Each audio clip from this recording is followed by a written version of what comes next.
Méditons avec le pasteur Ertis. Méditons avec le pasteur Ertis. Mercredi le 18 mars, nous utilisons le lecteur de la Bible 2020, édité par la Ligue pour la lecture de la Bible, qui a prévu Jean 15, 9 à 17. Et pour aller un peu plus loin et profondément dans cette méditation, le lecteur a prévu quelques questions qui vont nous aider pour notre méditation quotidienne. La première, c'est: y a-t-il un exemple à suivre ou à ne pas suivre? 2. Y a-t-il une promesse? 3. Quelle vérité Dieu me révèle-t-il? 4. Quel verset m'interpelle le plus? Et enfin, la dernière question: pour ma prière, y a-t-il quelque chose que Dieu me montre, dont j'ai à me repentir, auquel croire et obéir, pour lequel le remercier et le louer, pour lequel lui formuler ma demande? Nous continuons ici avec le cep et les serments. Et il y aura une nouvelle intimité entre le Seigneur et les siens. Prions. Père Tout-Puissant, toi le Créateur des cieux et de la terre, toi qui nous as envoyé Jésus-Christ pour nous révéler ta personne, nous bénissons ton nom. Nous te levons au-dessus de toutes nos préoccupations et nous t'invitons à nous parler en ces moments au moyen du Saint-Esprit, au nom de Jésus-Christ. Amen. Shalom, bien-aimés. Que Dieu vous bénisse et que son nom soit loué, lui qui est le maître des temps et des circonstances. Nous rappelons notre verset du mois, car le Seigneur est bon et il est fidèle. Il est fidèle à sa parole, il est fidèle à lui-même, bien que nous, les humains, nous soyons toujours infidèles, mais cela ne change pas, cela n'affecte pas sa fidélité à lui. Nous rappelons le verset, c'est Jérémie 29, 11 à 14. À vous d'ouvrir votre Bible et de relire ces passages-là pour nous fortifier. Commençons avec notre texte de ce jour.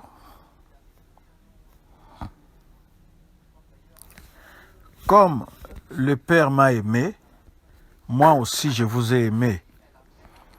Demeurez dans mon amour.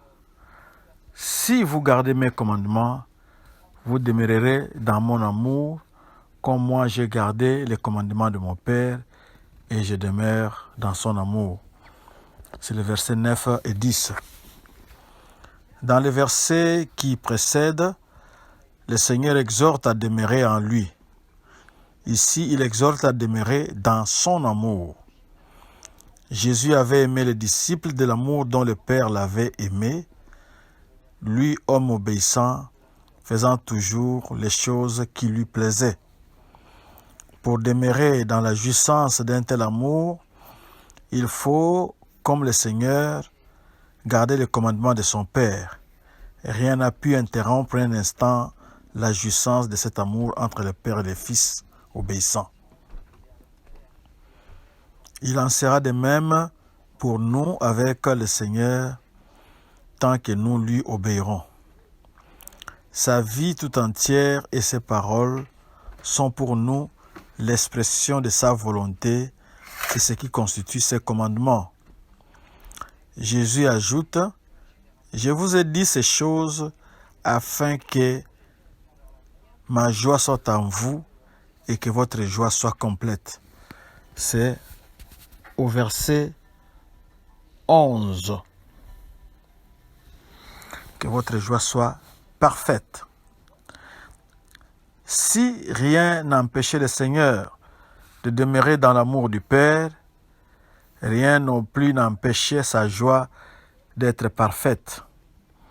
Elle sera aussi notre part. Elle sera parfaite, accomplie, dans la jouissance des mêmes relations avec Christ que celle qu'il avait eue avec son Père, comme homme obéissant. La part du croyant ici-bas est merveilleuse et infinie, puisqu'elle est identique à celle de Jésus lorsqu'il était dans ce monde. En demeurant en lui, nous porterons du fruit comme lui pour la gloire de son Père. En lui obéissant, nous jouirons de l'amour dont il a joui en gardant les commandements de son Père, et une joie semblable à la sienne sera accomplie en nous.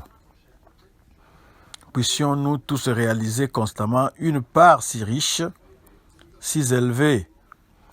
Nous serions ainsi gardés de rechercher quelques satisfactions dans le monde qui a rejeté celui en qui nous possédons tout pour notre bonheur présent et éternel.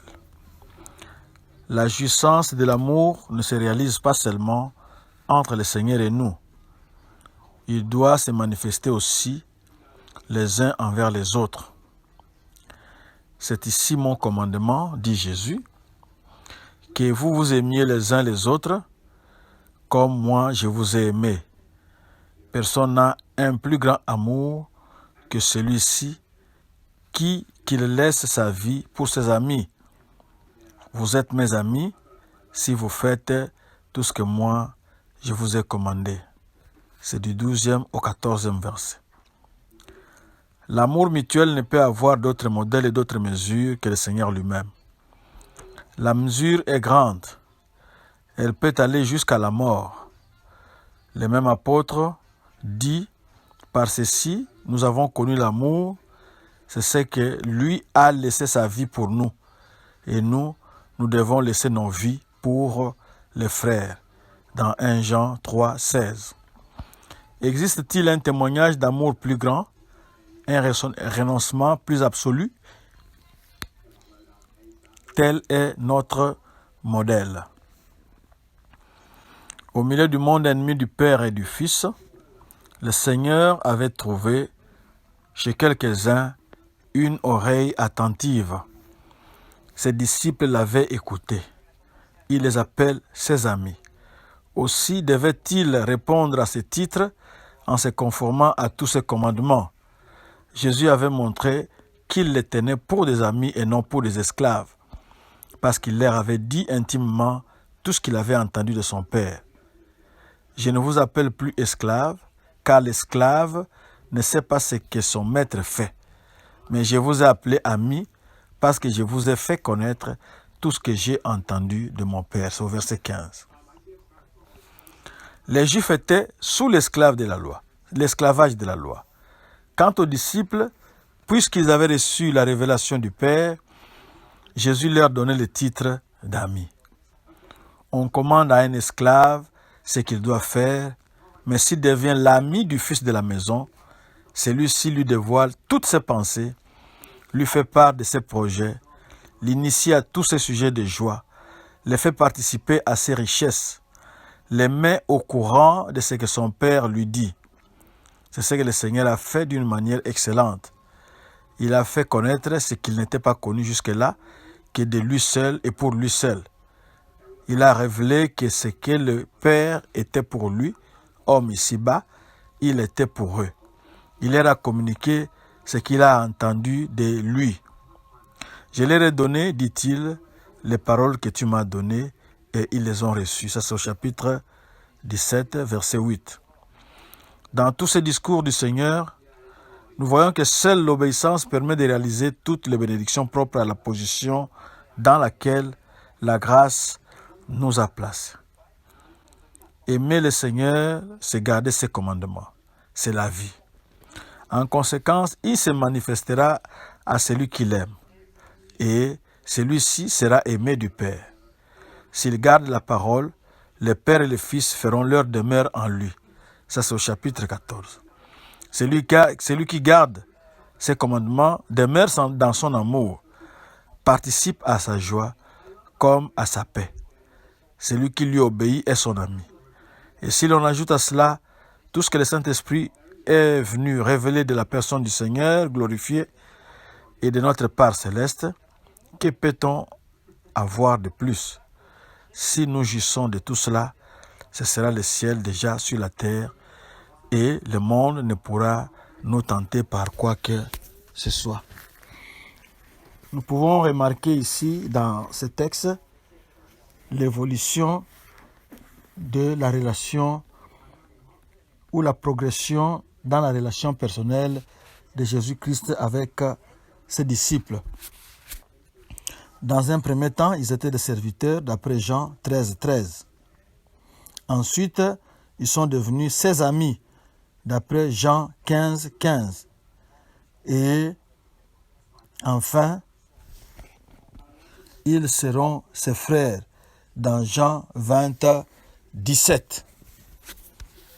Cela montre quand on est ami, quand on est frère, la relation devient plus profonde, on communique, on se confie des secrets et pour communiquer à Jésus-Christ, nous avons sa parole de Dieu que nous sommes en train de méditer maintenant et nous avons aussi la prière pour entretenir cette relation. Nous sommes presque à la fin.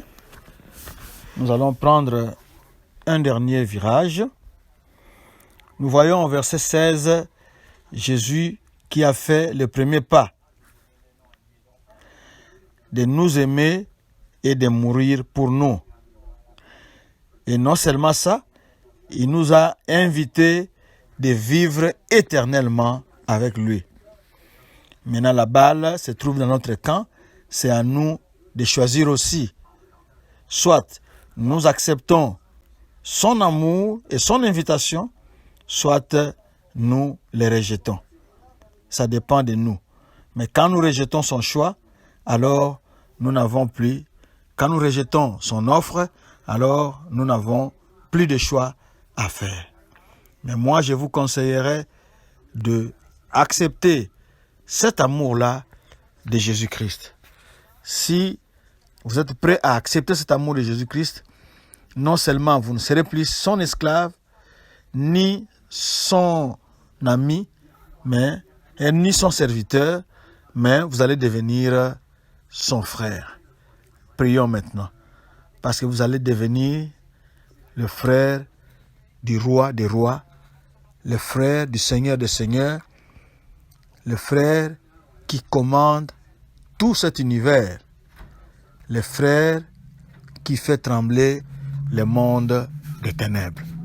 Si c'est votre choix, prions alors. Seigneur,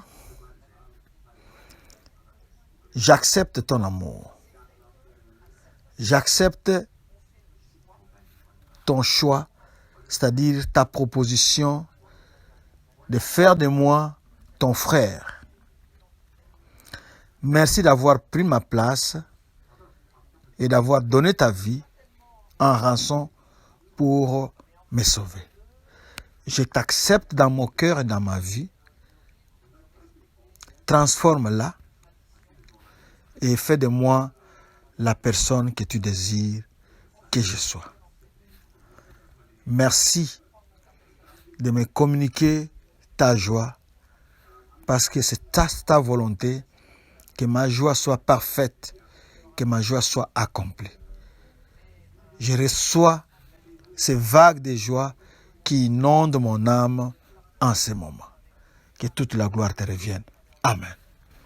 Notre adresse, si vous voulez retrouver cette méditation, allez à notre page Facebook Doxadeo Lushi ou bien sur Twitter et YouTube en tapant Doxadeo Lubumbashi.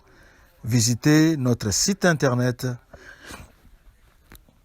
www.églisedoxadeo.com.